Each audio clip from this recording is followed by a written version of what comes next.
Good afternoon and welcome to the Health Edition of Talk TV. I'm Dr. Carl Cabasel. Well, are there certain foods that you tend to avoid because of the way they make you feel?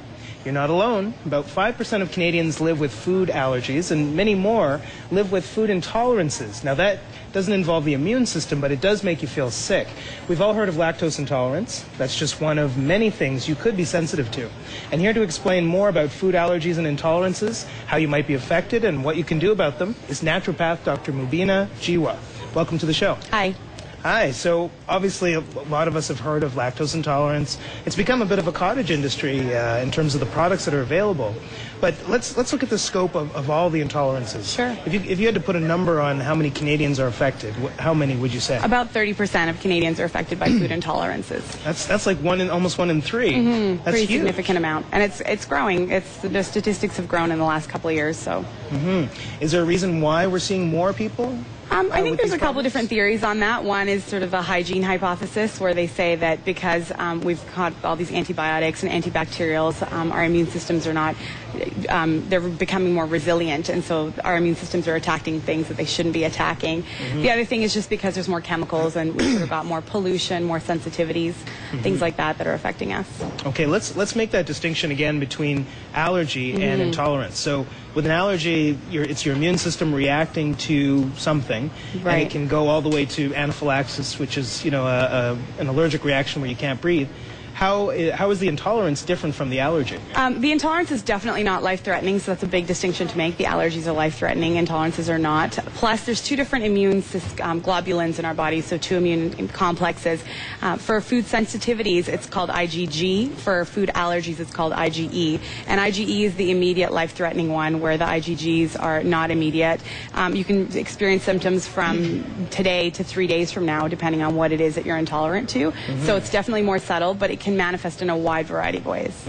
Because, well, for example, I know people who, let's say they're allergic to apples and they have a little bit of apple, they get some rash on their skin, they might have some swelling in their throat or their eyes get puffy, and, in the worst cases, of course, their throat starts to close up and they need, urgent medical attention.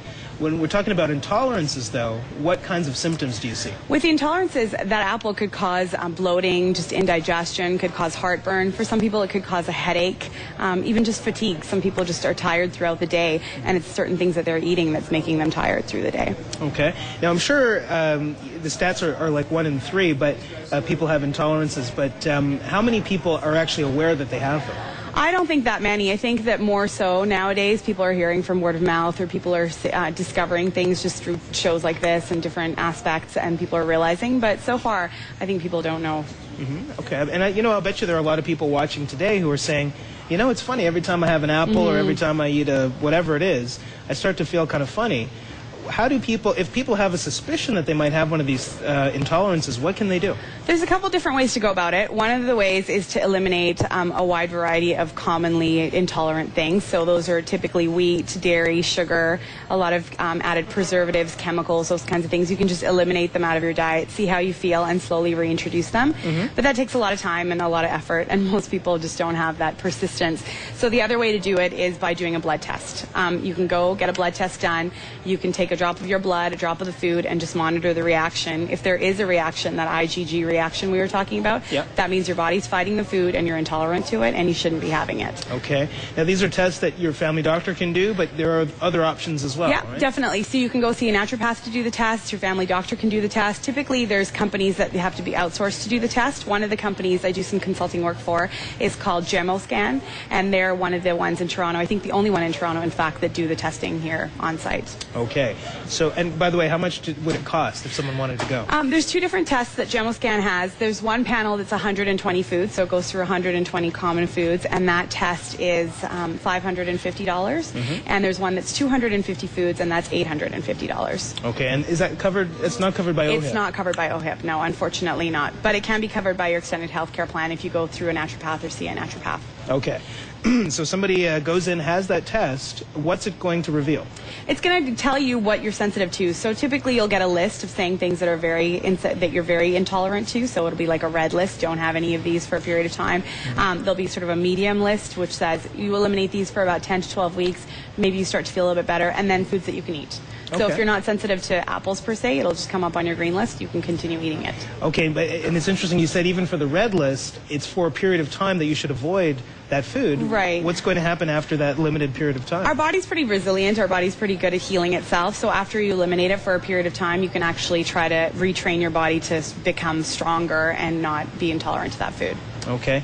One other thing, for people who are lactose intolerant, there are a lot of products that are specifically lactose-free, including cartons of milk. Yeah. Is there a similar type of thing for other intolerances? Unfortunately not. You have to look at more alternatives. So if you're intolerant to wheat per se, you can try looking at other alternative grains like millet, kamut. There's lots of different options nowadays, especially because it is becoming more of, like you said, a cottage industry. There's a lot of like companies that are making things for people that are intolerant to a lot of different things, and your health food store is pretty packed well with them. Even the health food section of the Loblaws, you can find a lot of stuff in there.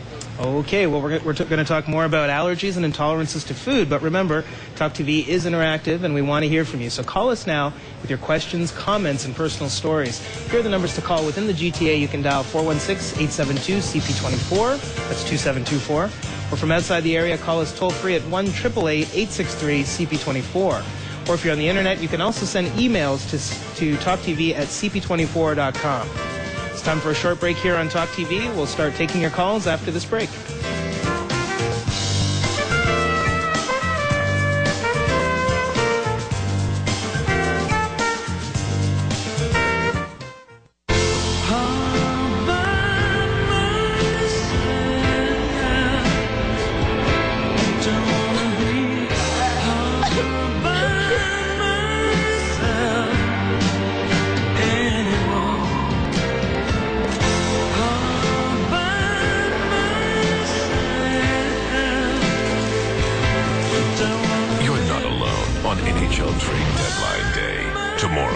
TSN and TSN.ca.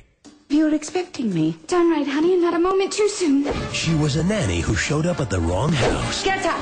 He's a much bigger boy than I had expected. Oh, you noticed. Now, with a little white lie. Miss Pettigrew was my new social secretary. And a big makeover. I, for one, am not running around town with all of her twists, Mom. It's me. She just might discover a whole new life. Frances McDormand, Amy Adams. You're just amazing. Miss Pettigrew lives for a day. In theaters Friday, March 7th. You hear? They put Jennifer McDonald in a home. No. Which one? Golden Manor. Really? Well, she had a triple bypass last year. I think she'll have to regret. That's a shame. She's probably gonna miss camp. She's much too frail for camp. She doesn't have much time. So, you going to camp this summer? Oh, no. I'm getting my hip replaced. Hello! I'm Russell Oliver, and I buy your used jewelry. If you have gold rings, gold earrings, I'll give you cash. If you have diamonds, bring them to me. I'll give you cash. I love gold. Bring me your old gold, and I'll give you cash. Because I'm the cash man. I'll give you money for your gold. Oh, yeah. Yes, I'm the cash man. I'll give you money for your gold. oh, yeah! Introducing the new Total Effects with 7 anti-aging benefits that brighten,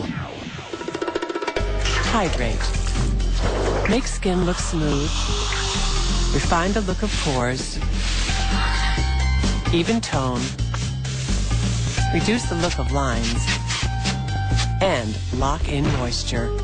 All in one clever little bottle. Totally love the skin you're in with Olay's new Total Effects.